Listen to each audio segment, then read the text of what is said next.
I have been working on Spark for the last couple months, and I think the Spark is really make big data sparkling. So what is the big data? It's just a buzzword.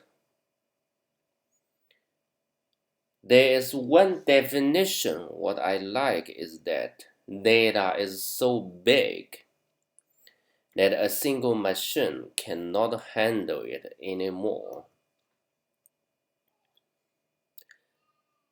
The big data flow, in my understanding, could have a few steps. The first one is to ingest the data, then analyze it, and visualize it in some way.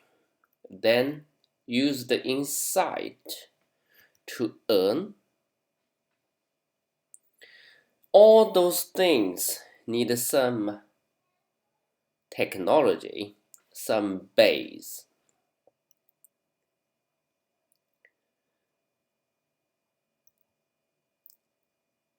When it comes to how to deal with big data, the answer is distributed. Distributed storage, distributed I/O, and distribute the processing. There were two famous documents.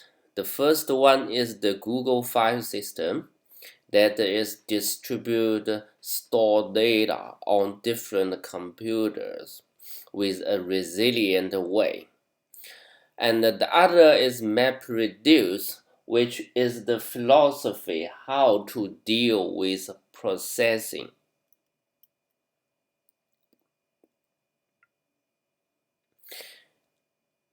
After these two famous articles, there is a product called Hadoop being made.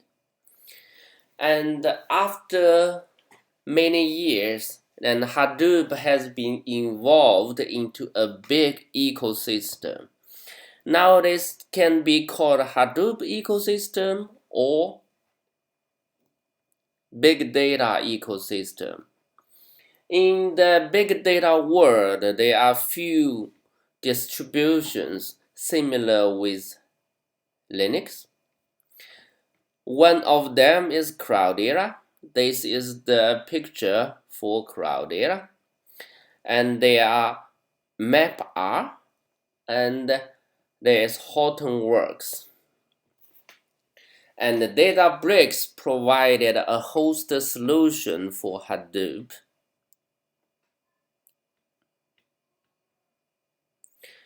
The cornerstone of the Hadoop ecosystem is the file system, Hadoop distributed file system.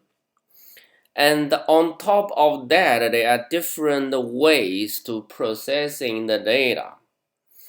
Batch processing with MapReduce, Hive, Pig, or Spark. Interactive analyze the data with Impala and search the full text and the machine learning with Spark, MapReduce, or Maho. And the streaming process with Spark. And there could be lots of other components as well.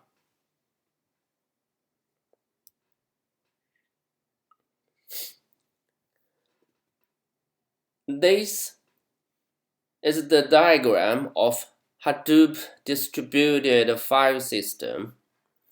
When a client to ask store a file, it first asks the name node, where should I store my file? It will by default write the file into 3 replications on different machines. When some of the machines failed,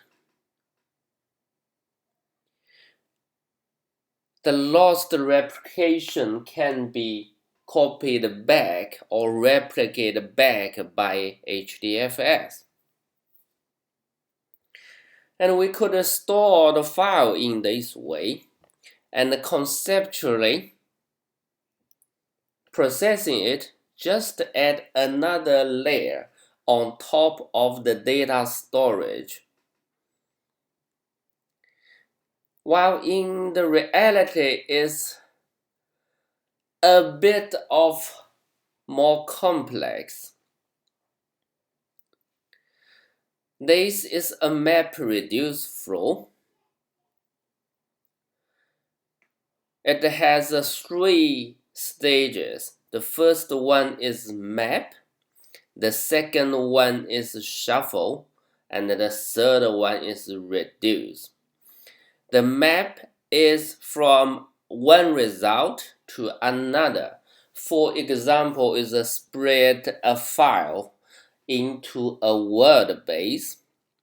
Then it need to be shuffled to different machines which should be process that piece of data. Then can reduce to certain result. For example, to calculate that how many times that word has been appeared. And this map reduce is used these fixed stages. It's pretty rigid. And in order to have the resilient, that map reduce way is that each time when it's processing, it will write to the file system. And these have certain disadvantage. One of them will have huge I/O cost, which will decrease the performance a lot. And there are another way, which is Spark flow. Spark is more of comparison to MapReduce instead of Hadoop. So Spark would be working well together with other Hadoop component and as a replacement of MapReduce. Spark's way is a bit of different. The first of thing is there are many operations. It can have map, filter, group by, join, and all other things usually have for functional programming. And this makes very flexible. And the second one is it's lazy, which means that inside a stage, it does not evaluate any data until it is really needed. And in this way, it could possibly optimize the processing a lot. Lots of data, if we don't want it as the final result, then we don't need to process it at the first place, and we can just through it as soon as possible.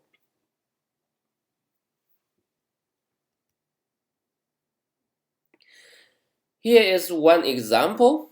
The data is from MapR.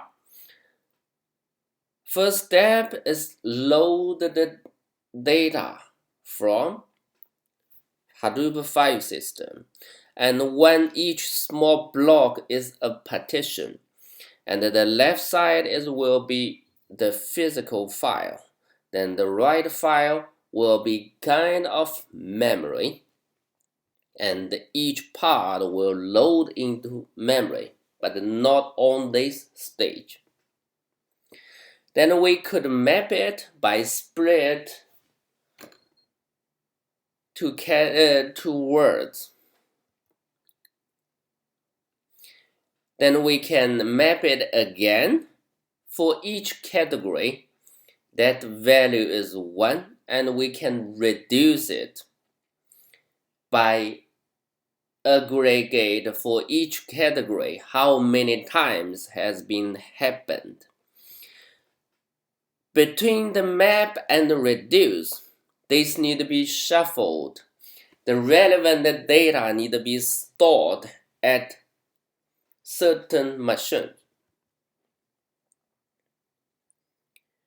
If we check at the Spark Web UI and see if anything has happened, well, nothing has happened yet. Why? There are two types of transformations and actions. The transformation is from one to another, and the action is the really one that to get the value. For all the transformation in Spark, it is lazy, which means it does not evaluate the data until some action has been triggered. And here we can have action. When we run a sort by, and if we go to the Spark Web UI, we can see that something has been happened. If we click into that job, we can see, okay, there are two stages has been formed. The first stage is load the text file. There are two dots. One is the physical file, and the other is to the memory. And we map it, and the second map, and we need to reduce by key. Then in the sort by, the first dot will be ordered on one single machine. Then second dot is shuffle, and the third one is combine the data.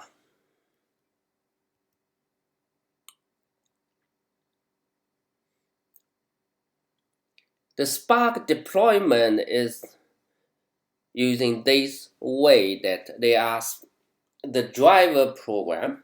The driver program is where it drive the execute. And it has cluster manager, which is decide which machine should handle what. There are few cluster managers. One is the Spark's built-in cluster manager, Mesos, or Yarn. A work node is a machine. An executor is a running process. A task is a short running time which handle the piece of data, and those data could be cached.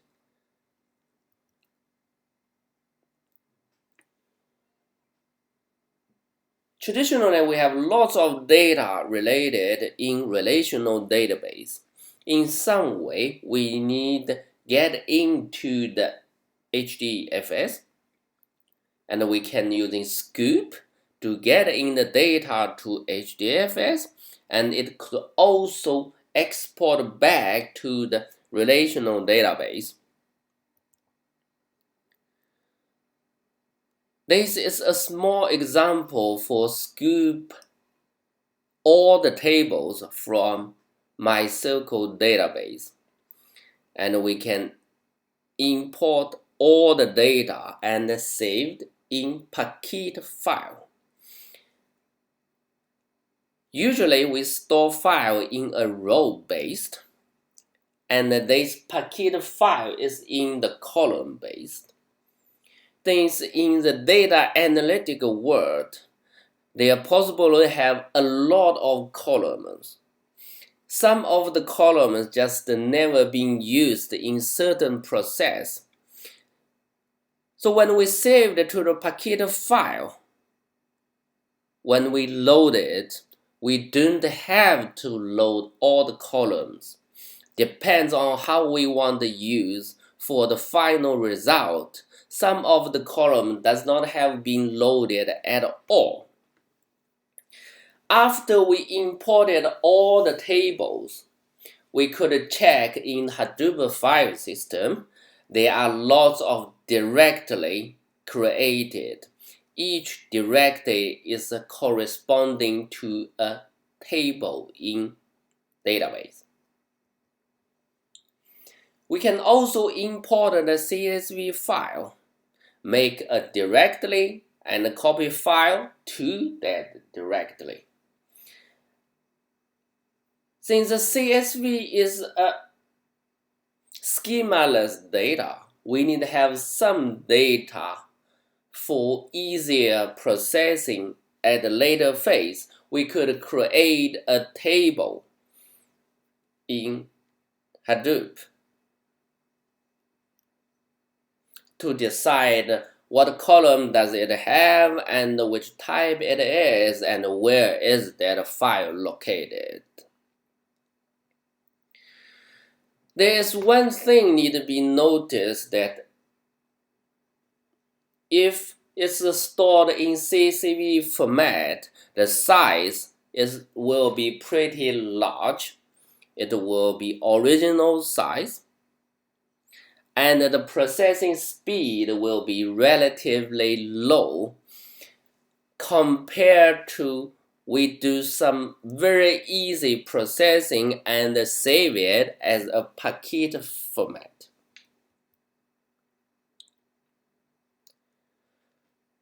There are a few ways to exploring the data. What does it have and how we can handle it. The fast and the responsive way will be using Spark shell. One of the best features will be autocomplete.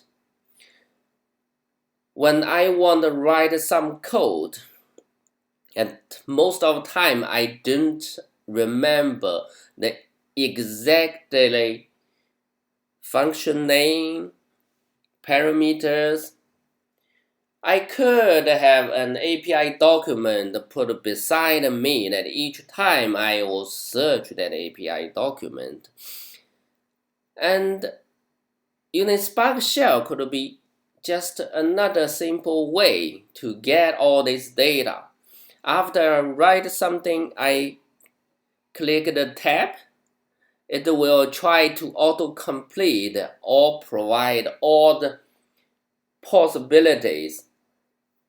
Then I could know all the detail, function name, parameters.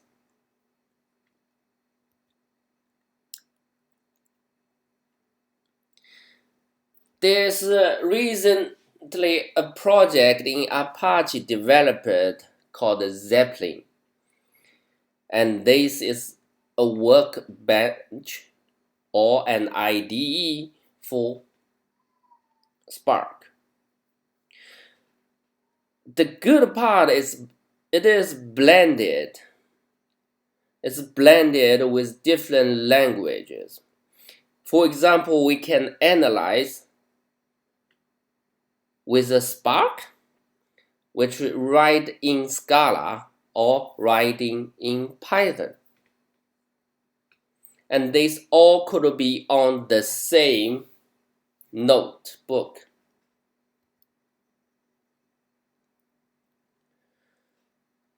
We can visualize with SQL. Of course, the SQL can be used in analyze data as well. But here, visualize will be the advantage or simplest way to write in SQL. After all the data has been processed, we get what we want. Then we want export the data, and to manipulate those files using shell will be the easiest way. And it could do in Zepplin at the same notebook.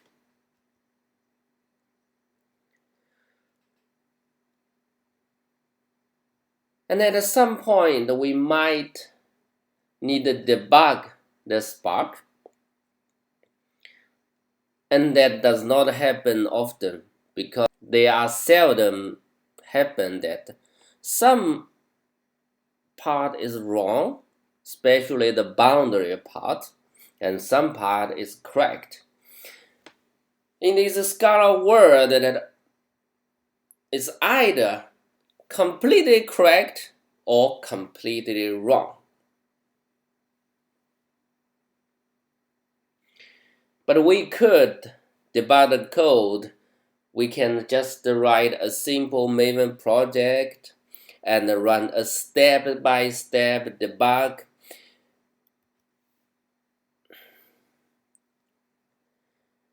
This is an example we are handling. We are trying to analyze the data with 200 million records. It's from 2012 of the package information, that each packet has one record.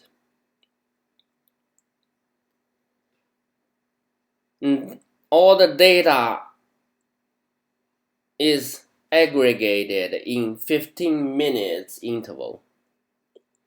The x-axis is the number of users used at that 15 minutes, and the y-axis is the average package size.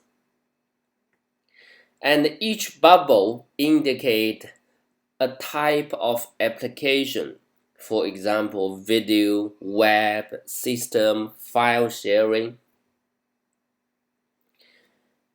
We then visualize the way that we could easily see the pattern, which we could not see by the raw data. Let's animate.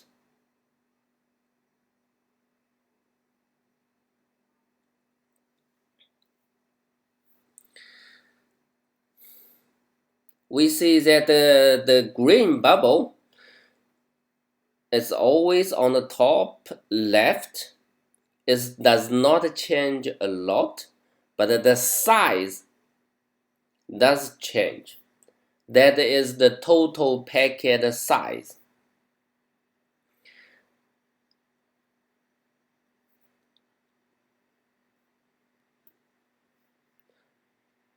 And after finished, we could scroll here and to see what has changed over time. And this part is web browsing. We see that the number of users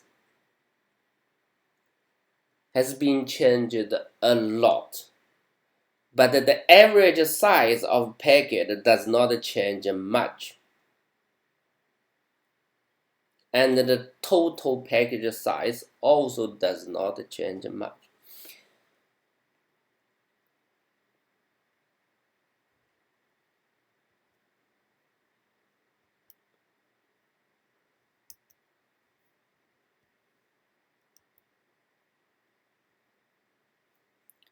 Thanks very much for your time.